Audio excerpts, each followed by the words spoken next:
On this week's show, we report from the 100th season of Lawrenceville Ice Hockey. Ghael sits down with student body president James Stevenson for an exclusive midterm interview and an excerpt from the Holiday Coffee House. Lawrenceville's 10-minute newscast begins now. From the studios inside the Lawrenceville School's historic Pop Hall, this is L10, reporting tonight, Chisom Ilogu. Hello, and welcome to the show. I'm Chisom Ilogu, in for Ghael as he is out on assignment. On Monday, fourth formers had their first college counseling meeting in the Healy Room and received their individual counselors. The meeting marks the beginning of their journeys through the college counseling process. Fourth former Emma Pinto described starting this process as terrifying to be moving on from Lawrenceville, while at the same time acknowledging that it is a necessary and important final step in our journey here. The 45th annual Lavino Relays took place this past Saturday in the Fieldhouse. The meet, which hosted schools from as far as Delaware, had 12 different events. Track star Michael Troop continues to dominate the triple jump. He moved up to second place in the state of New Jersey. On January 5th, this year's Thornton Wilder poet, Ocean Vuong, addressed students in the chapel. At only 27 years old, Vuong has published acclaimed pieces in publications such as The New Yorker and The Kenyon Review. Our senior arts correspondent, Ciana Montero, had the opportunity to do an audio interview with Vuong. Here's an excerpt. I enter the vocation of a poet, whatever that means, with the faith that no matter how strange and how specifically strange, how idiosyncratic my thoughts are, that because I am a human being, what I uncover will be something that can connect to someone else. This Saturday will be the second annual Comic-Con. Krissy Daisak sat down with Ian August and Autumn Dilly, the coordinators of the event, as preparations are being finalized. I'm here with Mr. August and Ms. Dilly, and we're talking a little bit about Comic-Con. So can you tell me exactly what Comic-Con is? Sure. Comic-Con is inspired by comic book conventions, which happen all over the country. They're often places where different artists can come and show off new comic material that they have, or celebrities will come and sign autographs or give panel discussions on new movie projects and stuff that they're doing. It's really expanded in the last few years to encompass all sorts of different aspects of science fiction and pop culture. And so we wanted to try to take some of those ideas and find a way to apply them to here at Lawrenceville so that it would be something interesting for students to come and attend. Now, when did this start at Lawrenceville? So it actually started last year. Our first Comic-Con was back in April, and it was really well attended. We had around 250 students and also community members come out. So I think the buzz about it and the positivity that we generated last year should bring a lot more kids to our event this Saturday. Thank you, Krissy. Comic-Con will take place this Saturday from 2 to 10 in the Bunn Library. This year marks the 100th season of Lawrenceville Ice Hockey. Aidan and Duffy had the opportunity to interview some alumni, the head coach, and one of the co-captains. I'm here at the 100th anniversary of Lawrenceville Hockey. The alumni game is about to take place behind me, and the varsity game against Hill is coming up. Let's check it out. I'm here with Ryan and Kurt Goldman, class of 94 and class of 96, also inductees of the Lawrenceville Athletic Hall of Fame. So great game today, guys. It must be fun to be back on Lawrenceville ice. It's fun being back, seeing old classmates, old teammates, getting the same camaraderie back, and getting a great workout in the process. So nothing like it. So you mentioned memories. Do you have any specific memories that come to mind? Well, I remember trying to bail my brother out a couple times in corners over here. A lot of blood, sweat, and tears on this rink. So it's good coming back and trying to recall those days from yesteryear.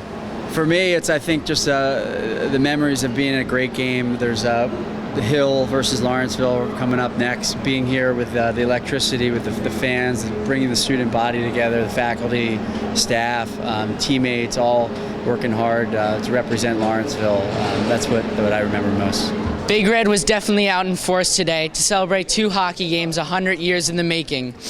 The alumni game ended 2-1, and the boys varsity game ended 3-1, with 2 goals from John Coffey and a goal and an assist from Misha Morocek. The spirited crowd was definitely not disappointed and came out in full force to celebrate a century of Lawrenceville hockey. I'm here with Coach Bilodeau. Coach, how do you think the game went today? I don't think we could have honestly hoped for a better outcome today. Our boys played hard. We had been defeated by Hill once this year. We are coming off a loss last night, and it was a big rebound day for Big Red Hockey, and the boys answered the bell. So I'm here with goalie captain Monty Cunningham. So Monty, great game. Obviously, you guys pulled out the win. How does it feel? Feels great to win a game like this, especially in front of such a big crowd with so many people here. How does it feel to be part of such an historic team and such a tradition? It really showed me this event how good our community is, and so many people came back for the game that haven't even been here for 10 or so years, and just to have them back shows what a community we really have here.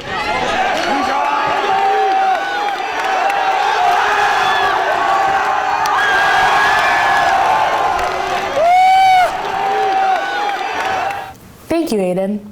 On Tuesday, our very own Ghael Fobes sat down with Student Body President James Stevenson for a midterm update on what Student Council has accomplished and what they hope to get done in the coming year. Here's the story. Now, before the break, James, Stuco had a well-attended holiday coffee house in the bathhouse. Most would describe it as a success. Right. We actually have footage of it in the show today. That's fantastic. So, but you've also had some less successful events. Your first town hall meeting, if I'm right in saying, there were more Stuco members than there were attendees. Now, coffee house, it's a very appealing thing for most people. How do you make policy discussion about the school something that's appealing? I don't know if it would be appealing. Right. You guys had a very well-attended Mizzou talk when that crisis was breaking out. Ciana put together with the Diversity Council that talk, and that was very well-attended. Right. So how do we encourage sort of the inter-school policy? Right. So when Student Council set its goals for the beginning of the year, we said we wanted Student Council to be more accessible and more approachable to the student body. There's been sort of a stigma or mindset, at least from our perceptions, that Student Council is this group of people that are unreachable or unapproachable. But one of our goals was to eliminate that misconception. And so when we were thinking about what activities and what events we were going to host throughout the year, we said, all right, well, we want to have those activities fit. We want them to be in line with our goals. And so you've noticed throughout the year that we've had icebreaker events like Candy Fridays and doing donuts and fun activities, hopefully to get getting to know students through Spirit Week and other fun initiatives on the personal level. Because, I mean, the setting during school meeting, for example, isn't incredibly intimate. Yeah. So through becoming more approachable, we want people to be more open to talking, not just to each other, but to us about issues that confront both the Lawrenceville community and our nation and world in general. So you'll notice that our first town hall meeting was an effort to gauge what medium will work in discussing these issues. And we discovered that, not a lot of Laurentians were interested in attending that town hall meeting, and that's something we learned from. And going forward, we've taken those lessons and we're trying to apply what we've learned in order to make Laurentians more aware and more willing to confront issues and find a medium that actually works. And just a little update on the parietals discussion. Right. Would you have anything more to say? Anything for people that are interested in knowing? Sure. So obviously the parietals proposal has a long history. So right now what's happening is before the break, Student Council put together a series of ideas of proposals, and over the break we've been working to lay the fundamental layout of all of those proposals. And so now we're in the stages of refining those first drafts with the assistance of Dean Eldridge, Dean Thomas, and after we finalize those first drafts, we're going to take it to the next level. Before break, students attended a holiday coffee house in the bathhouse. Here's one of the performances by third formers Emily Lee and Alex Morrow. Check it out.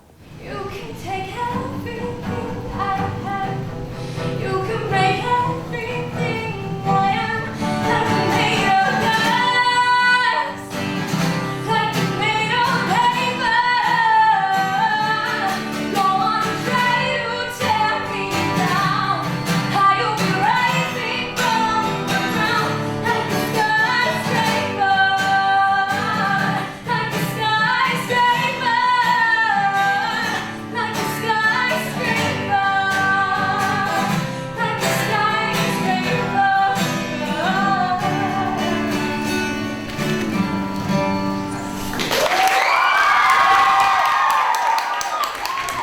And that is our show for Thursday, January 12th, 2016.